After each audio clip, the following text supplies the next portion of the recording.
be amongst the few. Because even though you're a believer, you can even strive to be a few of those people who are the ones that lead the pack, the ones that lead the way, the ones that just don't passively follow along, the ones that just don't lag behind in the caravan, but they're the ones that lead the caravan.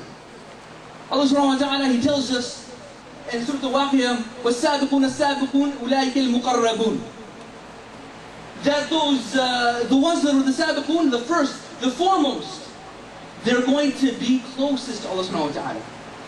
فِي جَنَّةِ النَّعِيمِ, they're going to be in gardens of paradise. ثُلَّةٌ مِنَ الْأَوَّلِينَ, majority of them are going to be from the early generation, from the generation of the Sahaba. They're the ones that established this deen. They're the ones that strive with their amwalikum wa anfusikum, with their health and their lives, to establish this deen, to give us a foundation, to give us these nations that embrace Islam. How many nations, because of the Sahaba, embraced Islam? And this is why we say about them, radiallahu anhum, that may Allah subhanahu wa ta'ala be pleased with them. Their record is noted, it's recorded in the Quran. But then Allah subhanahu wa ta'ala goes on to say, وَقَلِيلٌ مِنَ الْآخِرِينَ, only a few will come from the later generations that will have the same spirit as the Sahaba, that will be running around, they will be going around with $20 trying to build an entire masjid. They're going to be going around with trying to give da'wah to whoever they can see.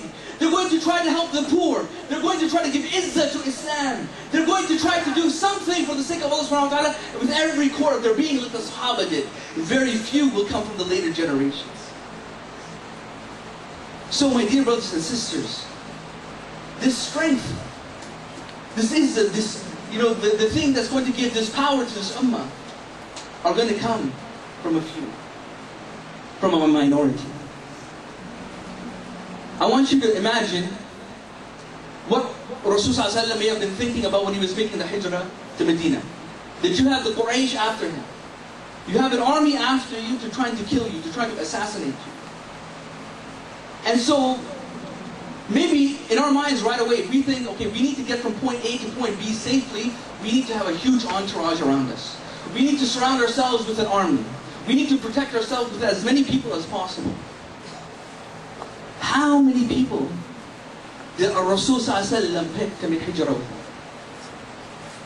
He picked one man, Abu Bakr as-Siddiq radiyallahu anhu. One man, he didn't pick even Umar bin al-Khattab radiyallahu anhu or Hamza bin Abdul Muttalib, like the bigger, stronger Sahaba.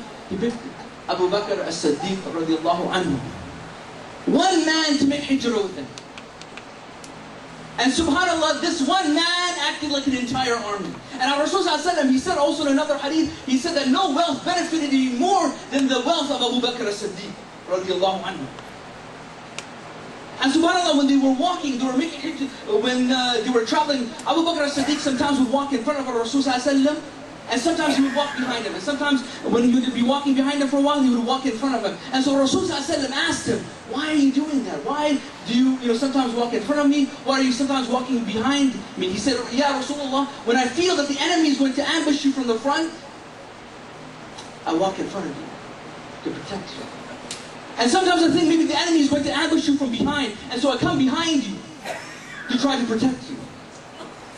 One man can be greater than an army. And subhanAllah, when they were trapped in Mount Thawr, and the mushrikeen were just about to come upon them and discover them, and you could see the fear on the face of Abu Bakr as-Siddiq radiallahu anhu. There are these people, they're always, I felt like they almost just need to look down and they're going to see us. Rasulullah said to him, لا تحزن إن الله معنا. Don't be afraid, Allah is with us. Don't be afraid.